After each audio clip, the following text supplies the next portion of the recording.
Have you ever wondered why, in the heart of a festival as sacred and beautiful as Eid ul-Adha, there are some Muslims, yes, Muslims, who feel uneasy, disconnected, or even silently avoid celebrating it with full joy? It's a truth we rarely talk about, swept under the rug as if it doesn't exist. But it does, and not because these Muslims have lost faith or rebelled against Islam, but because sometimes, behind the clothes and smiles, there's pain, confusion, or even trauma. Some grew up watching animals slaughtered in ways that left them disturbed, not spiritually uplifted, and their memories aren't filled with lessons of Prophet Ibrahim's sacrifice. They're filled with the image of blood and fear, and no one ever sat down to explain the depth, the meaning, the why of this day. Others may struggle financially, unable to afford a qurbani animal, and while the world dresses up and shares feasts, these believers quietly sit in the shadows of guilt or sadness, feeling like they failed in their duty, not realizing that Allah judges sincerity, not price tags.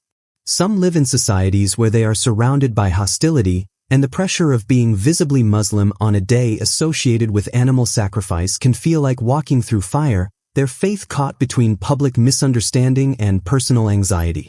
And let's not forget those who are vegans or vegetarians by conscience, still holding love for Islam but silently wrestling with how to balance that with the ritual of sacrifice.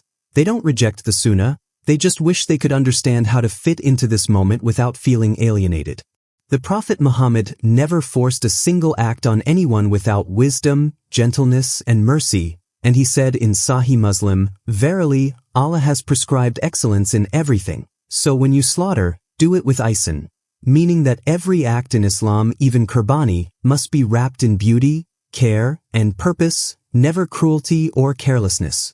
But sometimes, sadly, the way Eid is practiced today, where animals are treated like objects, where it becomes a show of who bought the biggest bull, or a race to upload bloody images online, strips away the soul of what this day was meant to teach: sacrifice, humility, and gratitude.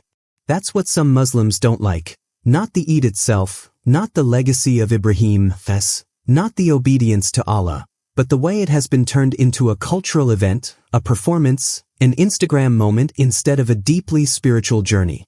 And if we just took a moment to return to the essence, to the moment when Prophet Ibrahim stood with a trembling hand, ready to give up his son for the sake of Allah, and Allah responded with mercy, we'd remember that Eid ul-Adha is not about the animal, it's about what you're willing to give up from yourself.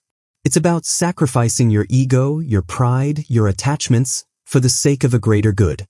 So if any Muslim feels distant from this Eid, let's not rush to judge them. Instead, let's sit beside them, understand them, and help them reconnect with the real beauty of this day. Because maybe, just maybe, their discomfort is a call for us to purify the way we celebrate, to revive the Sunnah with love, not just with knives. This Eid, let's remember that the greatest sacrifice is not in shedding blood, but in softening hearts, starting with our own. Eid Mubarak to those who feel strong in their faith, and Eid Mubarak to those still finding their way back.